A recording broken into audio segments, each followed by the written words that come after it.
लालटेन की रोशनी में एक अकेला आदमी बाबूलाल घबरा कर रास्ता ढूंढ रहा है।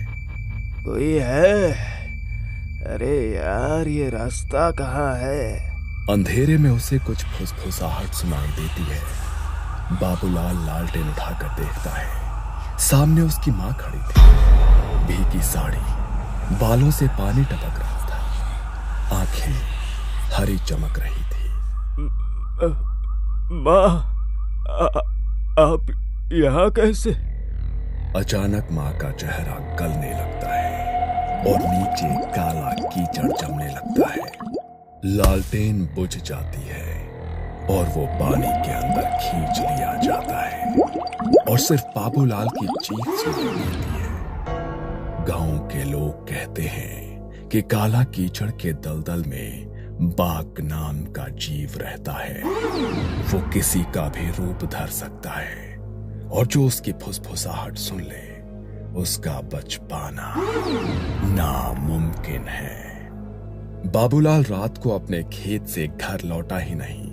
उसने खेत से निकलते वक्त सुरेश से कहा था, दलदल के उस पार शॉर्टकट है, वहीं से जा रहा हूं। सुबह तक जब बाबूलाल नहीं लौटा तो उसकी बीवी ने पूरे गांव में शोर मचा दिया। हर तरफ यही बात फैल गई कि दलदल ने एक और शिकार निकल लिया। माँ कहती थी उस दलदल में कुछ है जो लोगों को खींच ले जाता है। हम कल रात ही वहां पर जाते हैं, बाबूलाल को ढूंढना होगा। वो दलदल गांव के उत्तर में है, जिसे काला सार घाट कहते हैं। दिन में भी वहां सन्नाटा पसरा रहता है।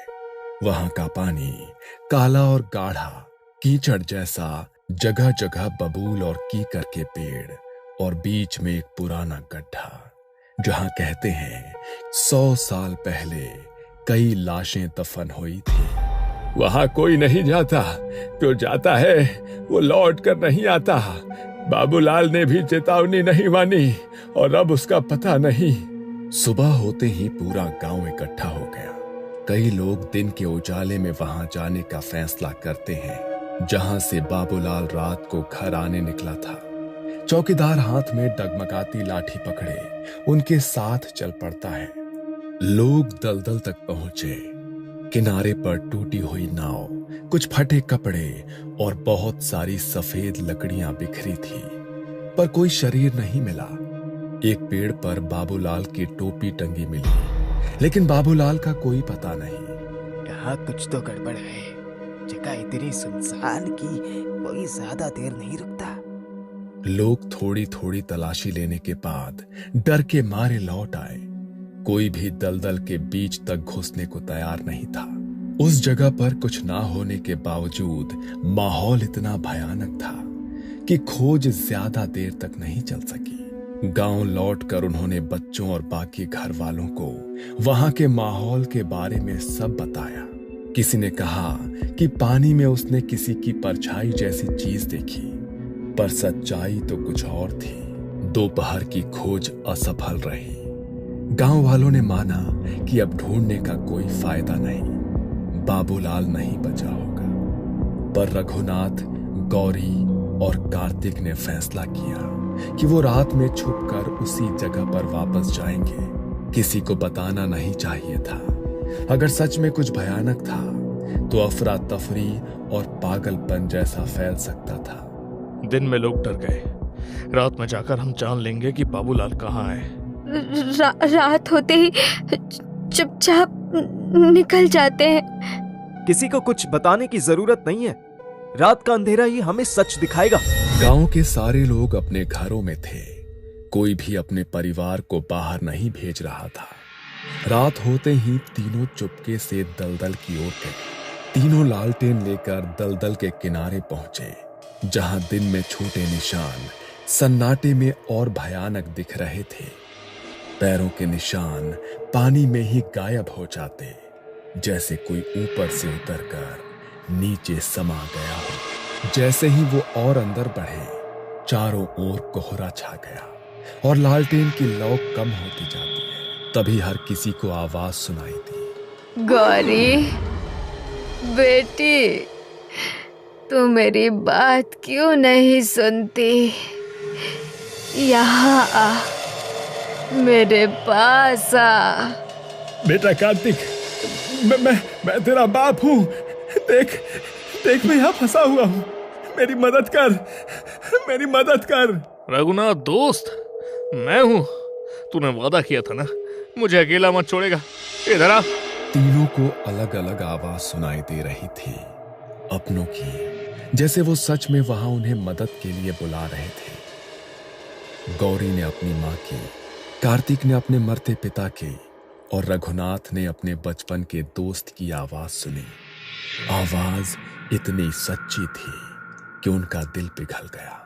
वो माँ की आवाज है। माँ मुझे बुला रही है। माँ। गौरी ने लालटेन उठाया।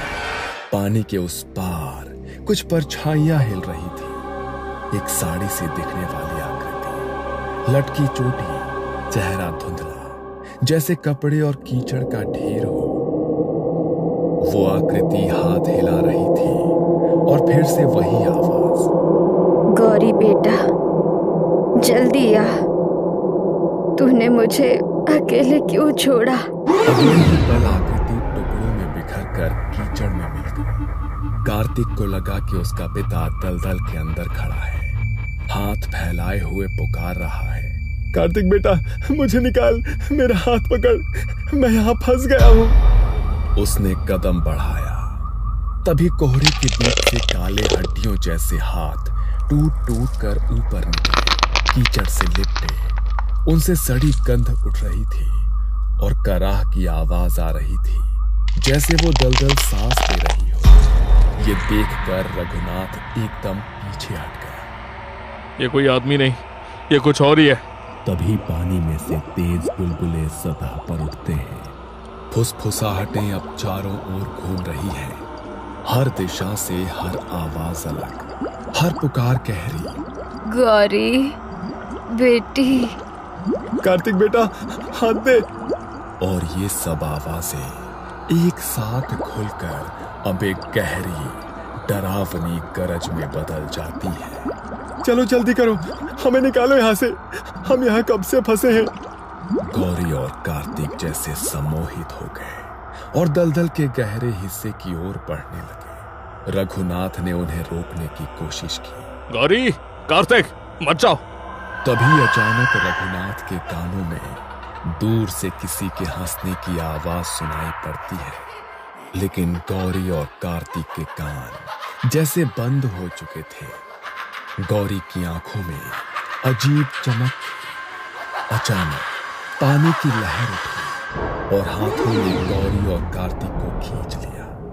सिर्फ उनकी लालटेन और चप्पलें ऊपर रह गई, बाकी सब कीचड़ में समा गया। रघुनाथ पीछे बढ़ा और तभी उसने देखा, बाघ काले कीचड़ में लिपटा एक लंबा जीव, चेहरे की जगह सिर्फ कीचड़ की झिल्ली, आंखों की जगह दो हरे गड्ढे, जैसे दलदल खुद उसे देख रहा हो। उसके मुंह से गूंजती आवाज, मुझे और आत्माएं चाहिए, मेरी भटकी हुई आत्माओं के लिए। हवा इतनी ठंडी हो गई कि रघुनाथ की सांसें जम गई, उसकी टांगें कांप गई और अचानक वो सदमे में भाग पड़ा। दलदल के किनारे से गिरता पड़ता गांव की ओर दौड़ा।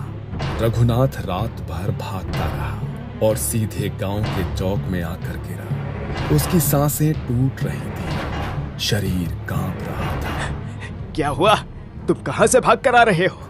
रघुनाथ का गला सूख चुका था। दलदल, हाथ, कोई काला जीव दोनों को खींच ले गया। गांव वाले पहले तो हंस दिए, फिर से वही दलदल की कहानियां।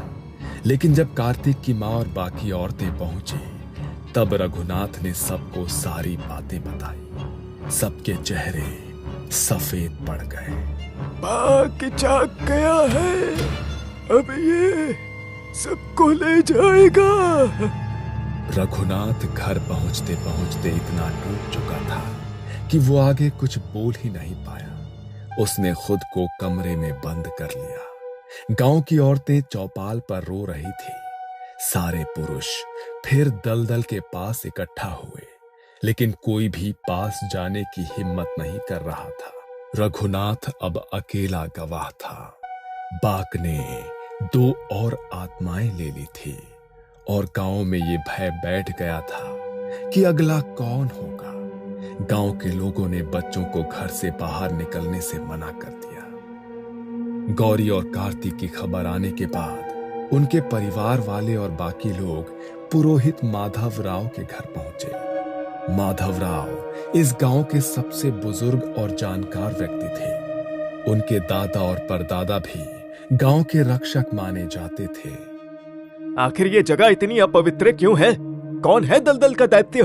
देखो, तुम सबको वो कहानी सुननी ही पड़ेगी जो हमने अब तक छुपा रखी थी। बाघ कोई साधारण दैत्य नहीं है, वो बाकुलन है।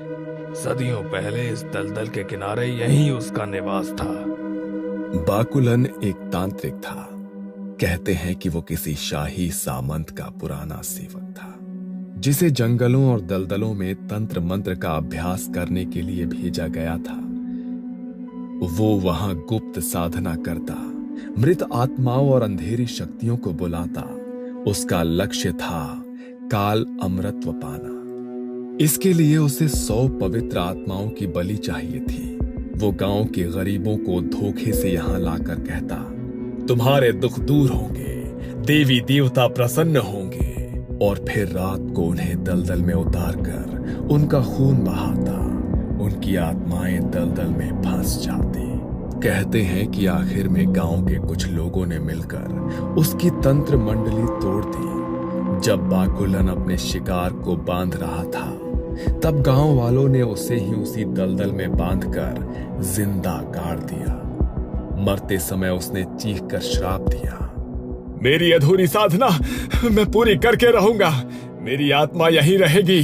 मैं अकेले और लालची लोगों को खींच लूंगा। उसकी मृत्यु के बाद दलदल कभी सूखा ही नहीं। उसकी आत्मा वहां कीचड़ में समा गई और समय के साथ वो बाकुलन का बाघ बन गया। न शरीर न चेहरा, सिर्फ कीचड़, अंधेरा और उन आत्माओं का मलबा जिन्हें उसने बांधा था। तुम सबने उसे चकाया है। जो भी वहां गया, जिसके मन में लालच हो, उसकी आत्मा अब उसी की है। बाघ अब भी 100 आत्माओं की बलि का इंतजार कर रहा है, ताकि उसकी अधूरी साधना पूरी हो सके। गौरी और कार्तिक के परिवार रोते हुए पूछते हैं, अब क्या होगा? गांव के लोग समूहों में मंदिर के बाहर खड़े थे। कोई फुसफुसा रहा था, कोई भगवान का नाम ले रहा था। माधव राव मंदिर के गर्भगृह से बाहर आते हैं, हाथ में एक पुरानी तांत्रिक पोथी और लाल धागों की गठरी। माधव राव की आंखें गहरी थी, जैसे वो कुछ जानते हों। उन्होंने सबको शांत रहने का इशारा किया। बाघ को मारना नामुमकिन है। वो इंसान नहीं, श्राप है। उसे सिर्फ बांधा जा सकता है, उसी जगह जहां इसका जन्म हुआ था। बाकुलन ने खुद को दलदल में गाड़ा था। उसी दलदल में उसका बंधन बन सकता है, लेकिन ये काम हर किसी के बस का नहीं। माधव राव ने सबकी तरफ देखा और फिर उसकी नजर रघुनाथ पर ठहर गई। रघुनाथ वही था जो उस रात वहां से जिंदा लौटा था। बाघ ने उसे क्यों नहीं खींचा? क्योंकि उसके मन में लालच नहीं था। वो सिर्फ दूसरों को बचाने गया था। डरते हुए भी उसने अपनी समझ नहीं खोई। यही कारण था कि बाघ की पकड़ उससे छूट गई। ये विधि रघुनाथ को ही करनी होगी। बाघ केवल उस इंसान की बात मानता है जो उसके लिए अधूरा शिकार हो, जिसे उसने छुआ मगर निगल नहीं पाया। लेकिन मैं कैसे? डरना मत, वरना वो तुझे भी खींच लेगा। तू बस वही करेगा जो मैं कहूंगा। बाघ के श्राप का एक ही तोड़ है, उसके जन्म स्थान के चारों कोनों में उसकी ही मिट्टी से घेरा बनाना। उस घेरे में उसके नाम के 20 मंत्र बोलना और अपना रक्त अर्पित करना। ये विधि सिर्फ आधी रात को की जाती है, जब हवा और पानी दोनों स्थिर हो। तैयारी अगले दिन ही शुरू हो गई। गांव के 5 मजबूत आदमी दलदल के पास से मिट्टी लाकर मंदिर में रखते हैं। माधवराव 4 लाल धागों को भिगोकर राख और सिंदूर में डुबोते हैं। रघुनाथ को स्नान कराकर नए सफेद कपड़े पहनाए जाते हैं और उसके माथे पर भभूत लगाया जाता है। इस समय तेरा मन निर्मल होना चाहिए, न डर, न गुस्सा, न लालच, वरना घेरा टूट जाएगा। उस रात अमावस्या थी। आसमान में कोई चांद नहीं, बस कोहरा। माधवराव, रघुनाथ और कुछ गांव के लोग लालटेन लेकर दलदल के किनारे पहुंचे। चारों दिशाओं में लाल धागे और राख के चिन्ह बनाए गए। बीच में गीली मिट्टी का घेरा। माधवराव ने अपने चाकू से रघुनाथ की उंगली काटी और 3 बूंद घेरे के बीच टपकाई। फिर उसने अपनी पोथी से मंत्र पढ़ना शुरू किया। चारों तरफ जैसे हवा खुद थम गई। बाघ को महसूस हो गया कि कोई उसे बांधने आया है। दलदल में अचानक से हलचल होने लगी। पानी में बुलबुले उठने लगे। कीचड़ से पहले हाथ, फिर चेहरे बनने लगे। पहले बाबूलाल का चेहरा, फिर कार्तिक, फिर गौरी। हर चेहरा कीचड़ में गलता हुआ। बाघ अपनी असली शक्ल में बाहर आया। लंबा, बिना चेहरा, आंखों की जगह हरे गड्ढे, हाथों में हड्डियों के टुकड़े। वो फुफकारा, मुझे आत्माएं चाहिए, मेरी भटकी हुई आत्माओं के लिए। रघुनाथ घेरे के बीच खड़ा होता है, आंखें बंद करके मंत्र जपता है। माधवराव उसके चारों ओर राख और लाल धागे फेंकते हैं। बाघ घेरा तोड़ने की कोशिश करता है, लेकिन हर बार धुआं और राख उसे पीछे धकेलते हैं। इन सब के बीच रघुनाथ को आवाजें सुनाई देती हैं, गौरी की, कार्तिक की, उसके बचपन के दोस्त की, जैसे वो तकलीफ में है और उसे पुकार रहे हैं। मंत्र के आखिरी चरण में बाघ चीखता है। उसकी आवाज इतनी गूंजती है कि आसपास के पेड़ हिल जाते हैं। उसके अंदर का कीचड़ और आत्माएं भंवर बनकर घूमती है। बाघ खुद अपने ही भंवर में खिंचकर दलदल के नीचे चला जाता है और फिर एक गहरा सन्नाटा। सिर्फ लालटेन की लौ हिल रही है और रघुनाथ की भारी सांसें। मंत्र खत्म होते ही रघुनाथ उसी घेरे के बीच गिर पड़ा। उसके होंठ सूख गए थे, चेहरा पीला, आंखें डर से लाल। उसने दूसरी बार उसी भयानक शक्ल को देखा था। उसकी सांसें भारी थी और कानों में अब भी वही आवाजें गूंज रही थी, इधर आओ, इधर आओ। माधवराव रघुनाथ के कंधे को पकड़ते हैं। गांव के 2 आदमी उसे उठाकर बाहर लाते हैं। रघुनाथ की नजर अब भी दलदल पर होती है, जहां पानी बिल्कुल शांत हो चुका है, लेकिन बीच बीच में छोटे बुलबुले उठकर फूटते हैं। तूने उसे बांध दिया, लेकिन याद रख, श्राप मरा नहीं, बस सो गया है, कभी भी फिर जाग सकता है। गांव लौटते वक्त किसी ने एक शब्द नहीं बोला। हर किसी की आंखों में वही सवाल था, क्या यह सचमुच खत्म हुआ? रात को गांव के चौपाल पर सब लोग इकट्ठा होते हैं। औरतें छोटे बच्चों को सीने से लगाए खड़े होते हैं। मर्द गहरी सोच में डूबे। माधवराव उनके सामने खड़े। बाघ बंध गया है, मरा नहीं। ये श्राप सिर्फ सोया है। जब भी कोई लालच, डर या अकेलेपन के साथ वहां जाएगा, वो फिर से जाग जाएगा। ये दलदल अब निषिद्ध है। इस रास्ते से अब कोई नहीं जाएगा। ये कहानी आपको अच्छी लगी हो तो हमें सब्सक्राइब करें। हमारा इंस्टाग्राम और फेसबुक पेज जरूर फॉलो करें। अगर आपके पास ऐसी ही कोई कहानी हो तो हमें कमेंट बॉक्स में भेजें। हम कोशिश करेंगे कि अगली एनिमेटेड स्टोरी आपकी होगी।